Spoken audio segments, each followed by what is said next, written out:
ফুলকপি হচ্ছে লাল হয়ে গেছে তো কপিগুলো। কোরমা হবে? ও হ্যাঁ, কপি কোরমা আমাদের তো এবারে হয়ই নি শীতকালে। দেখি ওইদিকে আরো ভেজে রেখেছেন। অনেকটাই ভাজা হয়েছে। এই কপিগুলো একটু মানে একটুখানি লালটা বেশি হয়ে গেছে। হ্যাঁ, এক একদিকে একটু কালচে কালচে দাগ হয়ে গেছে। তুলে ফেলুন এবার। রুটির সঙ্গে ফুলকপির কোরমা, তাই তো আজকে? তেজপাতা, শুকনো লঙ্কা ফোড়নে, গরম মশলা, ডালচিনি, ছোটো এলাচ, লবঙ্গ, তেজপাতা, শুকনো লঙ্কা। আর কপিগুলো ভাজা আছে, ছোটো ছোটো করে টুকরো করে কপিগুলো ভেজে রেখে দিয়েছে আগেই। আবার কিরম ছেটকাচ্ছে আবার। টমেটো চলে গেল, নুন নরম করার জন্য, তাই তো? পরে আরো লাগবে, তাই না? আরেকটু। তবে ফুলকপির কোরমাটা রুটির সাথে খুব ভালো লাগে। বাটনা বেটেছে এই কোরমাতে দেবে বলে। কি কি দিয়েছেন বলুন? কাজু বাদাম বাটা, পোস্ত বাটা আর কাঁচা লঙ্কা বাটা। আচ্ছা, কাজু বাদাম বাটা, পোস্ত বাটা, কাঁচা লঙ্কা বাটা। আমি একটু বলে দিলাম, কেননা মা খুব আস্তে কথা বলে তো। তো দেখো এই বাটনাটা করে রেখেছে, এইটা লাগবে কোরমা করতে গেলে। আর আদা বাটা তো আছে। গুঁড়ো জিরের গুঁড়ো দেবেন? হ্যাঁ দেবো। ও, ধনে গুঁড়ো, জিরে গুঁড়ো, আদা বাটা, আর ওটা কাজু বাদাম আর পোস্ত বাটাটা বেটে রেখেছে। সব রকমই একটু একটু পড়বে আর কি। তারপর সসও দেবে। আর টমেটো তো আগেই দেওয়া হয়েছে, তাই না? ও, আবার টক দই। তাহলে তো আর সব রকম পড়বে, খারাপ কেন হবে? ভালোই হবে খেতে। দেখো কাজু বাদাম আর পোস্ত বাটাটা দিয়ে দিল। আমি মাকে বললাম, শাশুড়ি মাকে বললাম আদাটা পরে দিতে, কারণ আমি একজনের কাছে শুনলাম যে আদাটা নাকি প্রথমের দিকে দিলে একটু তেতকুটে ভাব আসে, বলছে একটু পরে দিলে নাকি তার টেস্টটা ভালো আসে, তাই আদাটা একটু পরে দেবে। এটা কি? ধনের গুঁড়ো। এবার যাবে জিরে গুঁড়ো,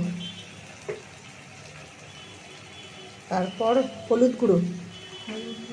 এবার সব রকম দিয়ে ভালো করে কষাতে হবে। আর এটা কি? লঙ্কার গুঁড়ো। ও, একটু লঙ্কার গুঁড়ো।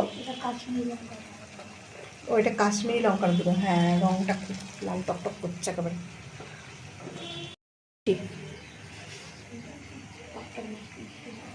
টকটক মিষ্টি মিষ্টি।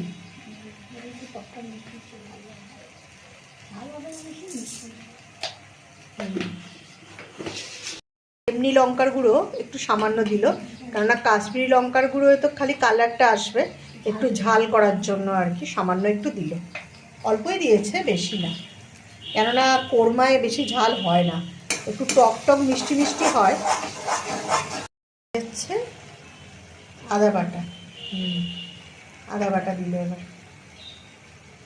আদাটা আমার জন্যই পরে দিল, আমি বারণ করেছিলাম প্রথম দিকে দিতে। সামান্য দিচ্ছে। কি হবে, মশলাটা পুড়বে না, তাই না?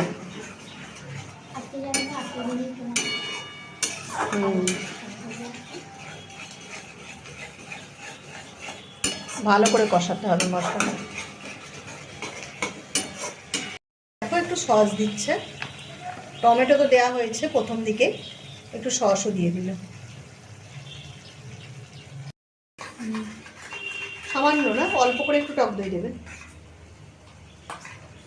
করে টক দই নিয়ে ভালো করে ফেটিয়ে নিচ্ছে, আর টক দইটা এবার দেওয়া হবে। চামচা করেই দিয়ে দিন, সুবিধা হবে তাহলে। এটাও মনে হচ্ছে অনেকটা কষানো হয়ে গেছে মশলাটা। তেলটা ছেড়ে ছেড়ে এসছে। দেখো বাটিটা ধুয়ে জলটা দিয়ে দিন। বাটিটা ধুয়ে দেখো জলটা দিয়ে দিল। দিয়ে দিয়েছেন? ভালো করে ফুটছে মশলাটা। তো জলটা দিলেন, আমাকে ডাকলেন না তো? ডাকবেন তো। দেখো এর মধ্যে জল দিয়েছে আর টকবক করে ফুটছে একেবারে। আর লাস্টে কপিটা দেবে আর ঘি দেওয়া হবে।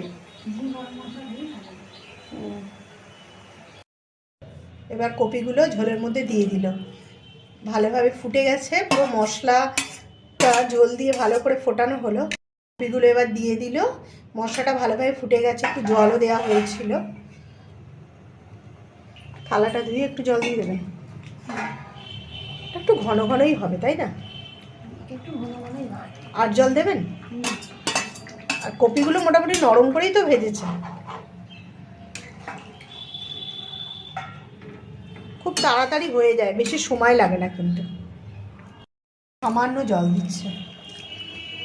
নুন মিষ্টিটা দেখেছেন? ঠিক আছে তো? হ্যাঁ ঠিক আছে। তো একটু ঘি দিয়ে এবার নামিয়ে দেবেন, তাই তো? ফুলকপির কোরমাটা হয়ে এসছে, আর কি সুন্দর একটা কালার এসছে। এবার এটা একটুখানি লাস্টে ঘি দিয়ে নামিয়ে দেবে। আর ঝোলটা দেখো কতটা ঘন ঘন হয়ে এসছে, জল দিয়েছিল অনেকটাই, ফুটে গেছে ভালোভাবে। তো মশলাটা ভালোভাবে ফুটে যাওয়ার পর কপিগুলো দিয়ে দিল। আর দেখো লাস্টে একটু গরম মশলাও দেবেন, প্রথমে ফোড়নে দিয়েছিল আর এখন একটু গুঁড়ো গরম মশলা ওপর থেকে দিয়ে দিচ্ছে।